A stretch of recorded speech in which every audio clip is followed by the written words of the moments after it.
Good afternoon. Welcome to Semper Fi. I'm your host, Staff Sergeant B.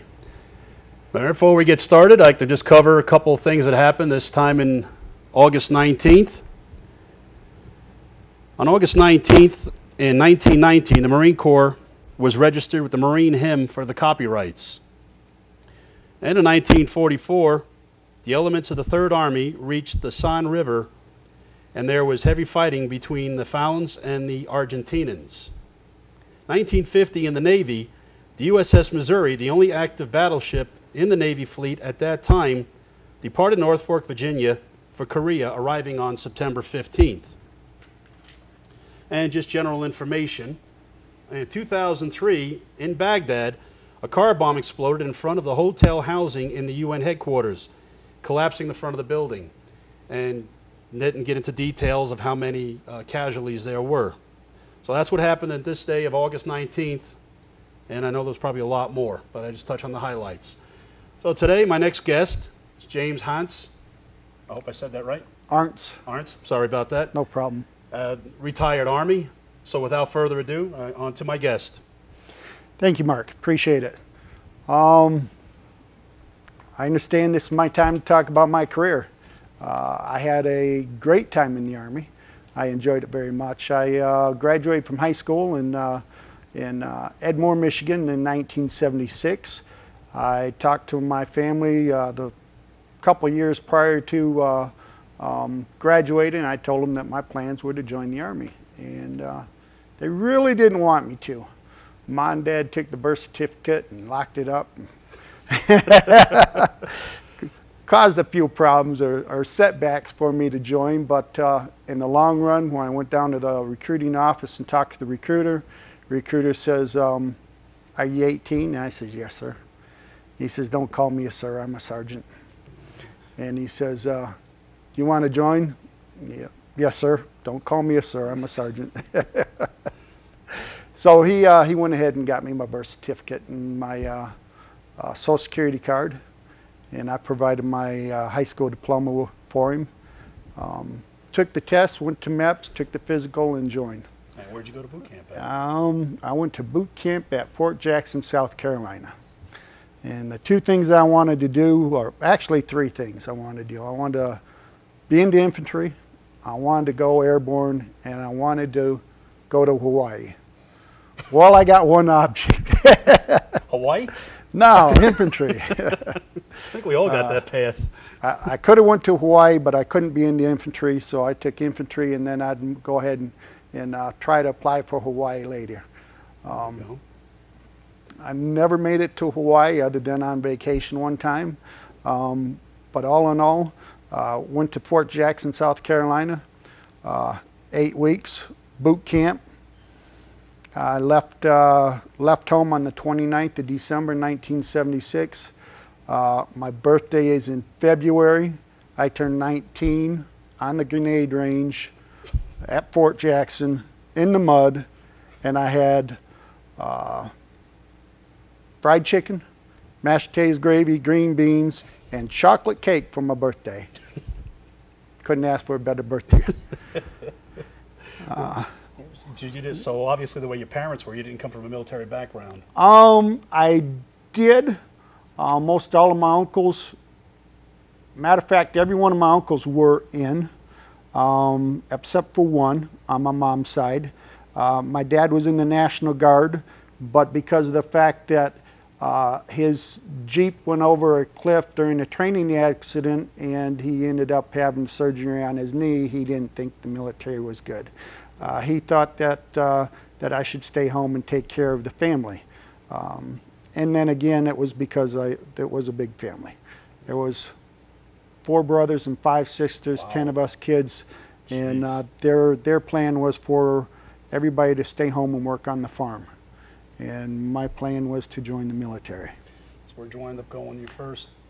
So after graduation, kind of like what we do. After graduation for boot camp, then I went to Fort Benning, Georgia. That was infantry school. Okay. Spent 8 weeks there for infantry school. Learned how to be a real soldier. To further get into more depth of land navigation, land navigation, weapons, patrols, learning how to navigate at night. Right. D&C, drilling ceremony. You'll never run out of drilling ceremony. There's always somebody walking out. Somebody walking out. After that, I went to Germany. Where in Germany were you at? The first time I was in Neu-Ulm, sort of the southern part of the central state. So if you divided the country up into three portions, the center portion and towards the lower portion of the center, that would be roughly where Neu-Ulm was. As a light infantry unit there, we were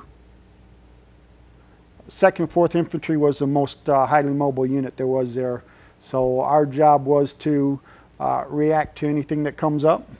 Okay. As a secondary job, basically, our primary job was to provide security for different hard sites that we were supposed to provide security with. Okay, when you say light unit, a lot of people don't understand what the term light infantry unit is. Can you elaborate what a light unit means?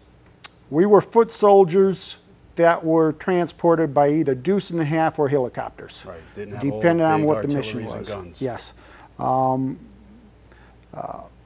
Light weapons, no artillery. The artillery, the Yardies were in another concern, right there you go. So what was your major one? You came in as a grunt infantry, so what was your major weapon that you carried? I came in as a machine gunner. I spent a little bit of time on the 60. I spent time on the 90 millimeter recoilless rifle, which is now obsolete. Yeah. It's been obsolete quite a few years. Just like the Colt 45. There you go. And the M1911, the Colt 45 was my sidearm. So with a 90 millimeter recoilless rifle, my job was to take out any type of a tank or embankment that we come up on. Now, how heavy was that you had to carry? The rounds weighed about 15 pounds apiece. The weapon itself was about 45 pounds. So you put on your flak vest, you put on your protective mask on your hip, put on your sidearm, you put on your backpack, you put on your weapon, you were loaded down quite heavy. Yeah. And then we take nice little walks. Then we took nice little walks. And in Germany, if you have ever been there, you will know that there's no level ground. Never got stationed in Germany.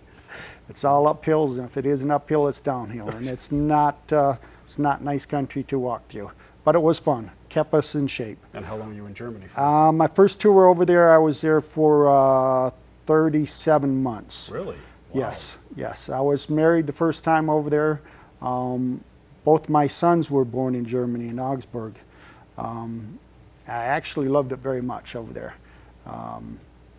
Had lots of fun. Was your initial tour a year or 6 months when you first? I know once you get in the country, you are allowed to extend. Normally, it's 24 months. It's 24 months. It's 24 months right off the bat. Wow.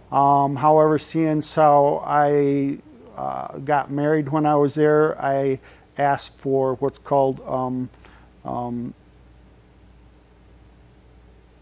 I forgot the word, but it's where your wife and everything, your sponsor, basically sponsorship. Yeah. We used to call it a company tour.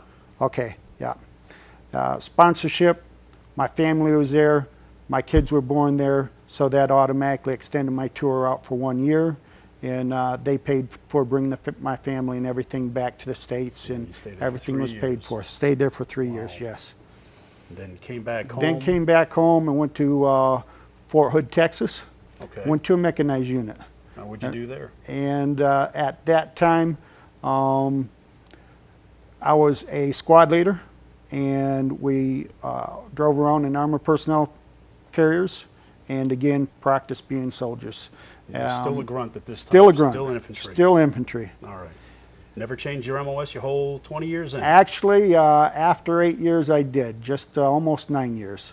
My first 8.5 years I was in was infantry, and my last 11.5 so I was on recruiting duty.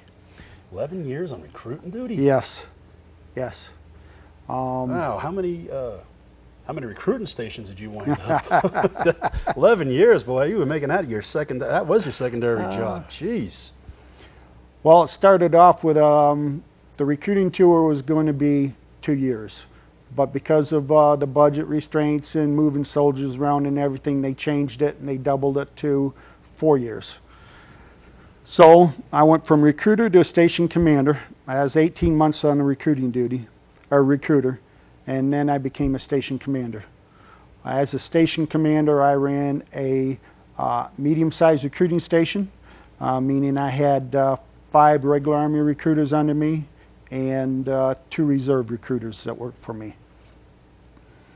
And one night, the sergeant major walked into me because I'd told him that I'd never convert to be a full-time recruiter. I wanted to go back to infantry school.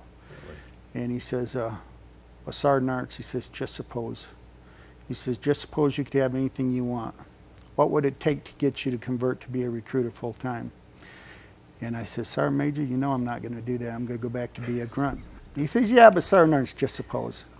I says, all right, Sergeant Major. I says, you put a set of orders on my desk that send me to guidance counselor school, and you send me to MEP so I can be a guidance counselor, and I'll convert. He says, all right, Sergeant Arts. He stood up. He walked out the door, and this was just a couple nights before Christmas. And day after Christmas or so, there's a set of orders on my desk. Gave you what you wanted. So one thing about Sergeant Majors.